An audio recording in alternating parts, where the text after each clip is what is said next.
तो हेलो बच्चों, आज फिर से स्वागत है आपका एक क्लासेस में। मैं आज आपके लिए लेके आया हूँ गॉस की प्रमेय। गॉस की प्रमेय क्या होती है, इसके बारे में हम आज पढ़ेंगे और समझेंगे भी थोड़ा ध्यान से। सबसे पहले हम बात करते हैं गॉस की प्रमेय होती क्या, इसके बारे में थोड़ा समझते हैं। ठीक है, पहले देखो जरा ध्यान से। सन 1813 ईस्वी में 1813 ईस्वी में वैज्ञानिक थे वैज्ञानिक थे उनका पूरा नाम था कार्ल फ्रेडरिक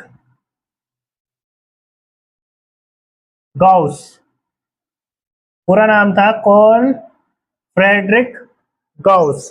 ठीक है, इन्होंने क्या करा, 1813 में एक प्रमेय दी जिसे गॉस की प्रमेय के नाम से जाना जाता है।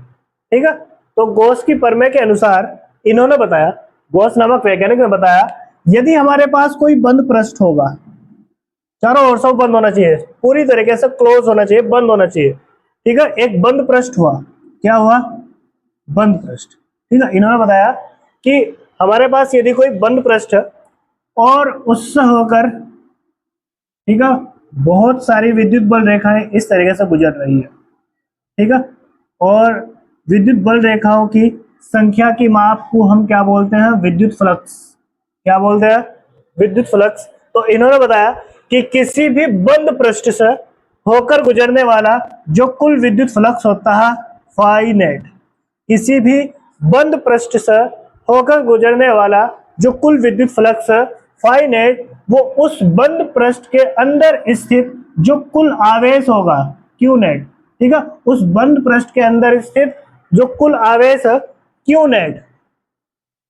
ठीक है, यानी कि इस बंद पृष्ठ के अंदर स्थित जो कुल आवेश है उसका क्या होता है, 1/एप्सिलॉन नॉट गुना होता है।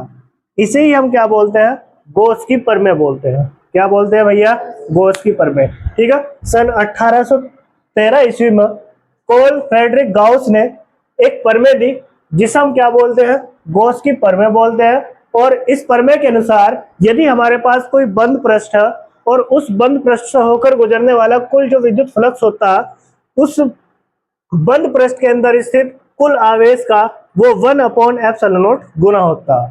यही बात किसने बताई, गॉस नामक वैज्ञानिक ने बताई। ठीक है, तो गॉस की प्रमेय के अनुसार यदि हमारे पास कोई बंद पृष्ठ है तो उस बंद पृष्ठ से होकर गुजरने वाला जो कुल विद्युत फ्लक्स होगा, उस बंद पृष्ठ के अंदर स्थित वो कुल आवेश का 1/एप्सिलॉन नॉट गुना होता है। इसे हम क्या बोलते हैं, गॉस की प्रमेय बोलते हैं। ठीक है, अब देखो जरा इसकी मैं डेफिनेशन लिखता हूं। ठीक है, मैं लिखूंगा यहां पर सन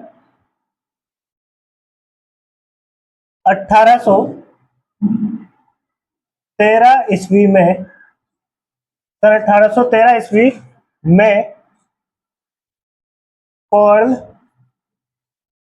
फ्रेडरिक कार्ल फ्रेडरिक गाउस ने एक प्रमेय दी एक प्रमेय दी जिसे गॉस की प्रमेय कहते हैं, जिसे गॉस की प्रमेय कहते हैं। ठीक है, ये 1813 ईस्वी में गॉस नामक वैज्ञानिक ने एक प्रमेय दी जिसे हम क्या बोलते हैं, गॉस की प्रमेय बोलते हैं। ठीक है, अब देखो वो प्रमेय होती क्या। ठीक है, यहाँ पर थोड़ी जगह कम पड़ रही थी इसलिए मैंने रफ डाउन कर दिया। अब देखो जरा ध्यान से, मैं लिखूंगा यहाँ पर सही डेफिनेशन, बिल्कुल जो इसकी डेफिनेशन है वो यहाँ से लिखूंगा मैं। इस प्रमेय के अनुसार, इस प्रमेय के अनुसार इस प्रमेय के अनुसार किसी भी किसी भी बंद पृष्ठ से किसी भी बंद पृष्ठ से होकर गुजरने वाला गुजरने वाला कुल विद्युत फ्लक्स। इस प्रमेय के अनुसार किसी भी बंद पृष्ठ से होकर गुजरने वाला कुल विद्युत फ्लक्स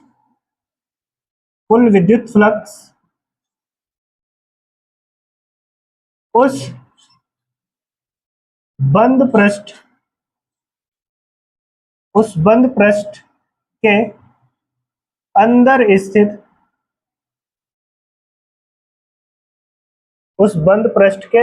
स्थित कुल आवेश का 1/ε0 गुना होता है। ठीक है, इसे ही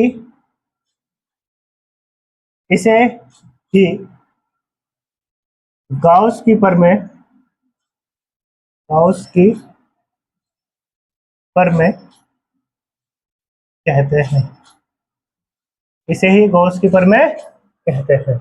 ठीक है, अर्थात अब इसका आप लोग फॉर्मूला लिख दो। गॉस की प्रमेय के लिए क्या फॉर्मूला होगा? ठीक है, किसी भी बंद पृष्ठ से होकर गुजरने वाला कुल विद्युत flux phi net equal to उस बंद पृष्ठ के अंदर स्थित कुल आवेश यानी कि क्यू नेट का 1/ε0 गुना होता है। ठीक है, ये होगा इसका आंसर, नोट करो। तो अब हम गॉस की प्रमेय सिद्ध करना सीखेंगे, लेकिन उससे पहले जो गॉस की प्रमेय हम सिद्ध करेंगे उसके अंदर जो कॉन्सेप्ट लागू होंगे उनके बारे में जरा समझते हैं। सबसे पहला कॉन्सेप्ट आता है हमारे उसमें संपूर्ण घनकोण। संपूर्ण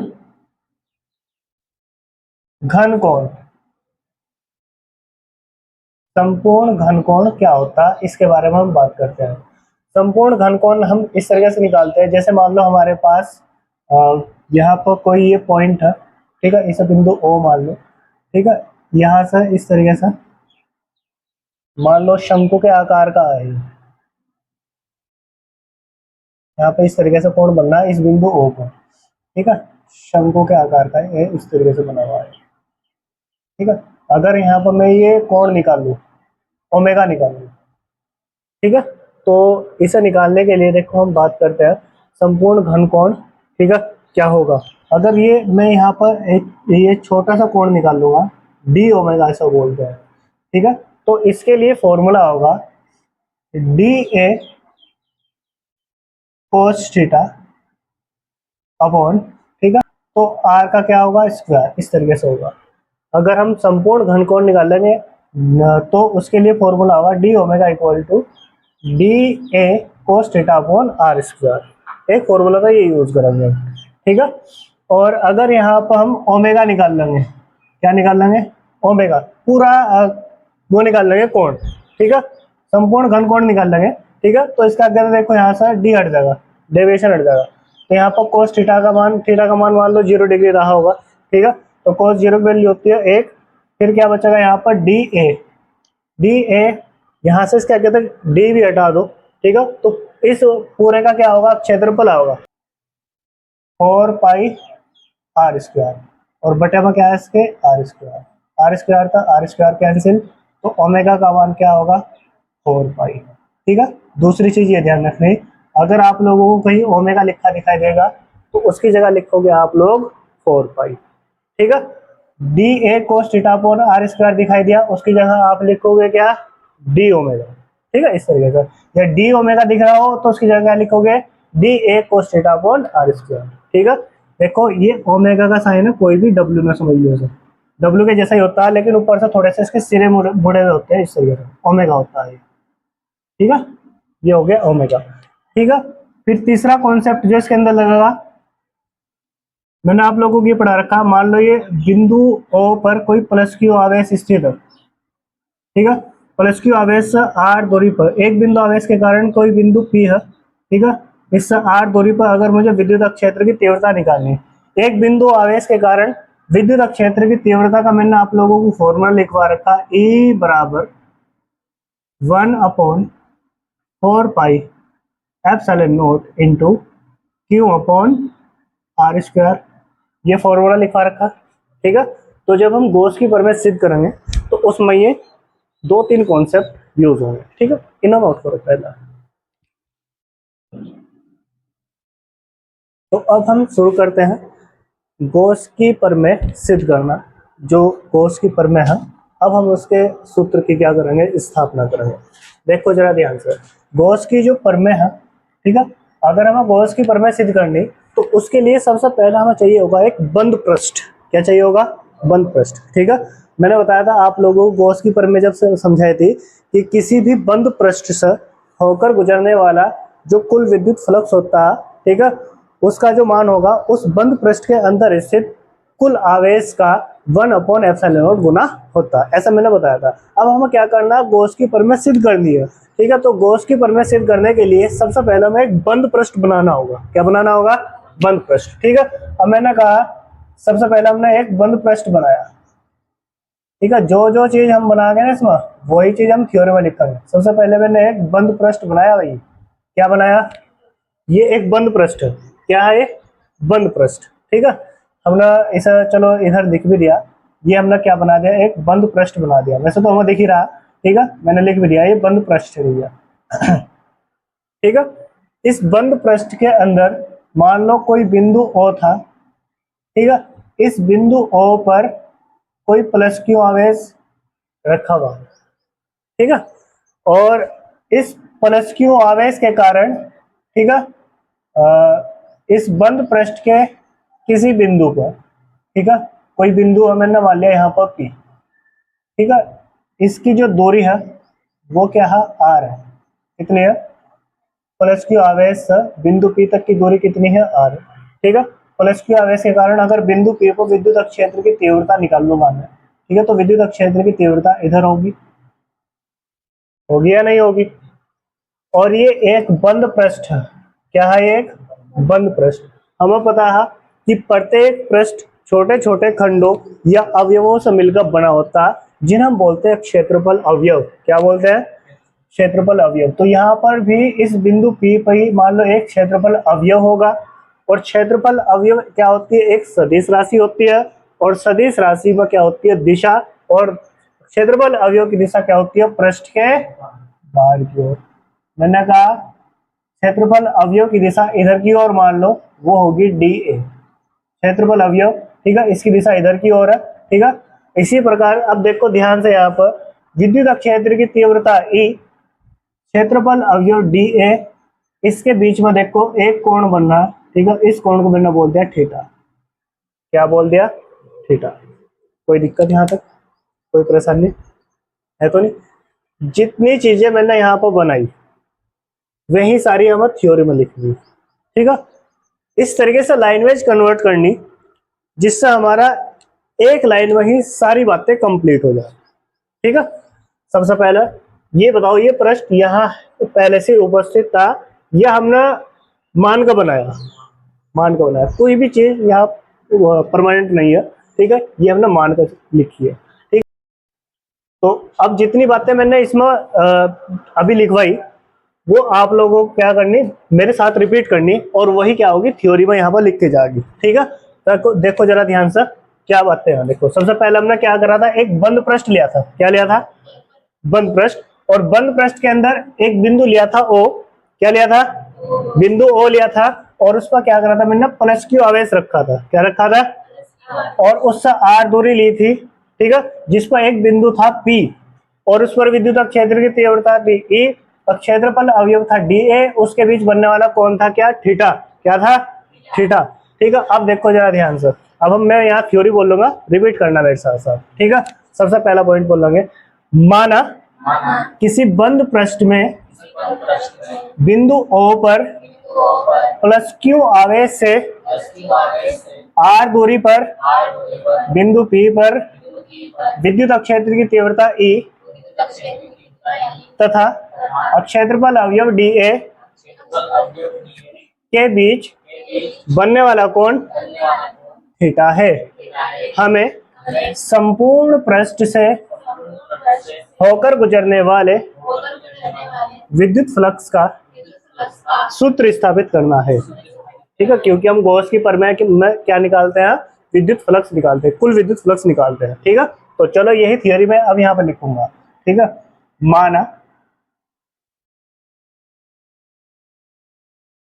माना किसी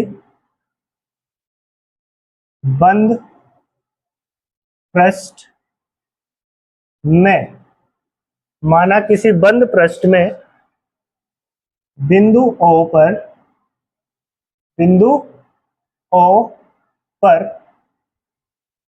प्लस क्यू आवेश से R दूरी पर बिंदु P पर विद्युत क्षेत्र की तीव्रता, विद्युत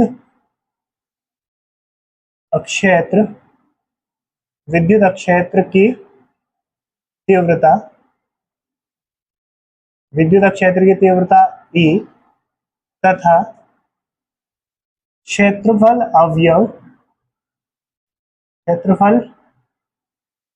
अवयव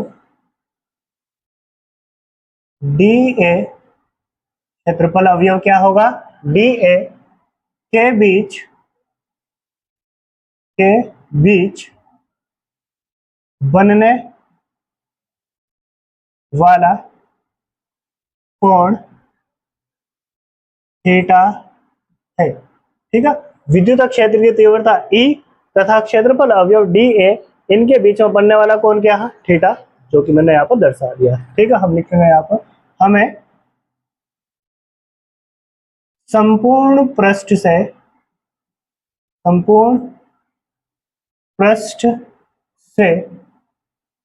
होकर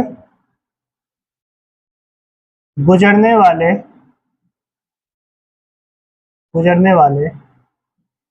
हमें संपूर्ण पृष्ठ से होकर गुजरने वाले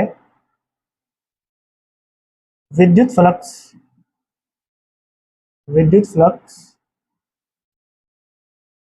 का सूत्र स्थापित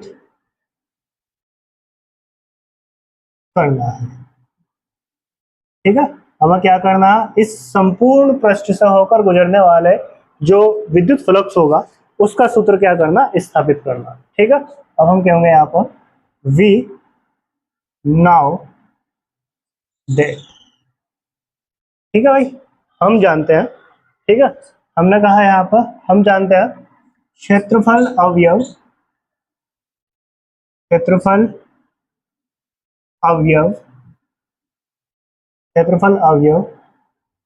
dA से होकर, क्षेत्रफल अवयव dA से होकर गुजरने वाला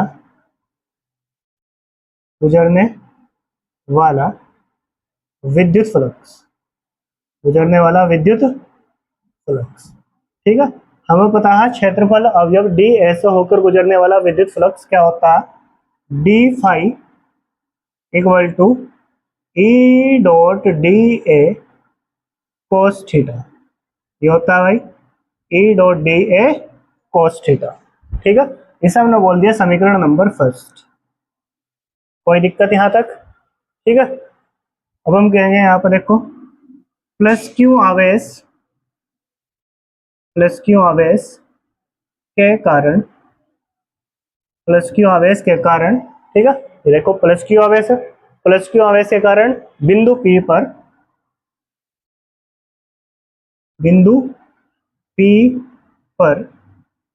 विद्युत क्षेत्र की तीव्रता,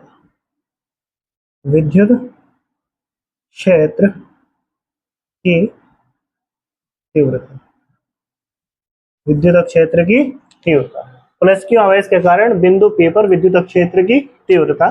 ठीक है, अभी मैंने आप लोगों को बताया था एक बिंदु आवेश के कारण विद्युत क्षेत्र की तीव्रता के लिए क्या फॉर्मूला होता है भैया, क्या होता है, 1/4 pi epsilon naught into Q upon R square, ये होता है भाई ठीक है, हमने कहा ये होगी समीकरण नंबर सेकंड, कोई दिक्कत तो नहीं है। मैंने कहा अब यहाँ पर समीकरण फर्स्ट में समीकरण सेकंड का मान रखने पर, ठीक है, समीकरण फर्स्ट में आप लोग क्या करोगे, समीकरण सेकंड का मान रखोगे। देखो ध्यान से, ठीक है। अब इधर करता हूं मैं इस आगे का, देखो ध्यान से।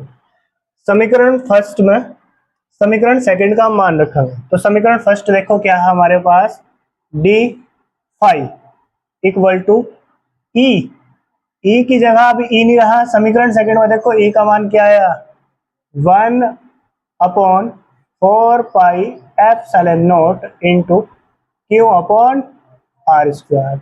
ये आ गया हमारा ई की जगह, समीकरण फर्स्ट में ई की जगह आ गया, इंटू क्या बच रहा है यहाँ पर, D A cos theta, D A cos theta, ठीक है। अब देखो जरा ध्यान से, यहाँ पर मैं कुछ हेरा फेरी करूंगा, उसे थोड़ा ध्यान से समझना। डी फाइव इक्वल टू, इस क्यू की गुणा कर दी मैंने ना एक के साथ, तो यहाँ पर क्या होगा, Q upon 4 pi epsilon not, ठीक है, इनटू यहाँ क्या बच रहा देखो, 1/r स्क्वायर, ठीक है, इसके गुणा में क्या बच रहा है, डी ए कोस थीटा। कोई दिक्कत यहाँ तक? अब मैं सही करके लिखूंगा और इसा, d phi equal to q upon 4 pi epsilon naught into, इस एक की गुणा डी ए कोस थीटा के साथ करोगे तो क्या प्राप्त होगा, डी ए कोस थीटा। कोई दिक्कत तो नहीं है? और इसके बेटे में क्या आ गया हमारा, आर स्क्वायर, ठीक है। अभी हमने आप लोगों को बताया था घन कोण के लिए, घन कोण के लिए d A cos theta upon r square बराबर किसके होता है, डी ओमेगा के, बताया था अभी मैंने, डी ओमेगा के बराबर होता है। यानी कि हम कह सकते हैं d phi equal to q upon 4 pi epsilon naught into d A cos theta upon r square. इसकी जगह क्या लिखेंगे हम, डी ओमेगा, क्या लिखेंगे हम, डी ओमेगा, ठीक है। अब हमने डी ओमेगा लिख दिया। ये क्षेत्रफल अवयव डी ए से होकर गुजरने वाला विद्युत फ्लक्स आया है यहाँ पर, क्षेत्रफल अवयव डी ए से होकर गुजरने वाला विद्युत फ्लक्स आया है। लेकिन हमें क्या करना, इस संपूर्ण पृष्ठ से, पूरे पृष्ठ से होकर गुजरने वाला कुल विद्युत फ्लक्स निकालना। तो उसके लिए हमें क्या करना होगा, देखो ये तो इसके लिए है, क्षेत्रफल अवयव के लिए हमें संपूर्ण पृष्ठ से निकालना, ठीक है। तो इसके लिए हम क्या करेंगे, यहाँ पर समाकलन करेंगे, क्या करेंगे, समाकलन, ठीक है। हम कहेंगे अतः संपूर्ण पृष्ठ से होकर गुजरने वाला विद्युत फ्लक्स, ठीक है, संपूर्ण पृष्ठ से होकर गुजरने वाला विद्युत फ्लक्स, ठीक है। अब उसके लिए हमें क्या करना होगा, समाकलन करना होगा।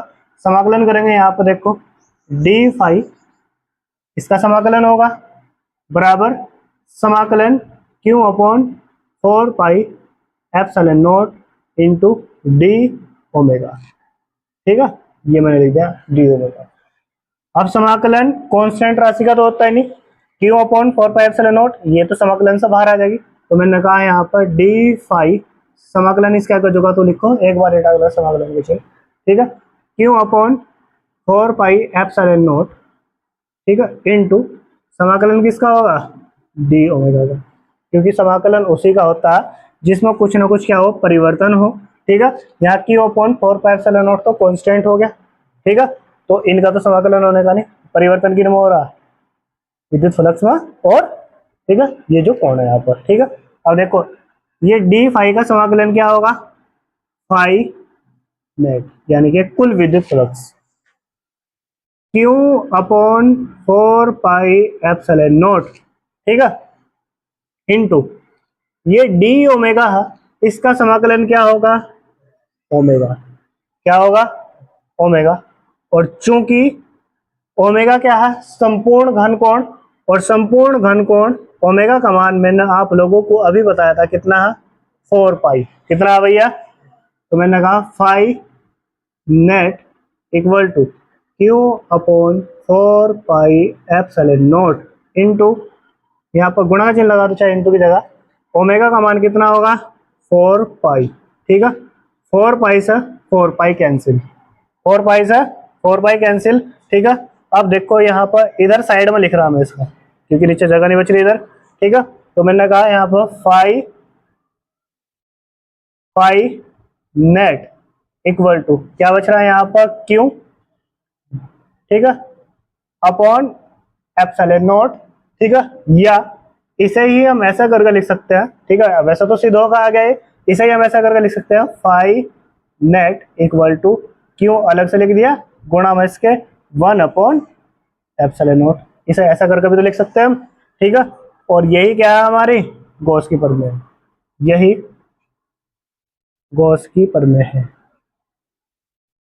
गॉस की प्रमेय है। ठीक है, इस प्रकार से आप लोगों का ये फॉर्मूला सिद्ध हो चुका है, नोट कीजिए।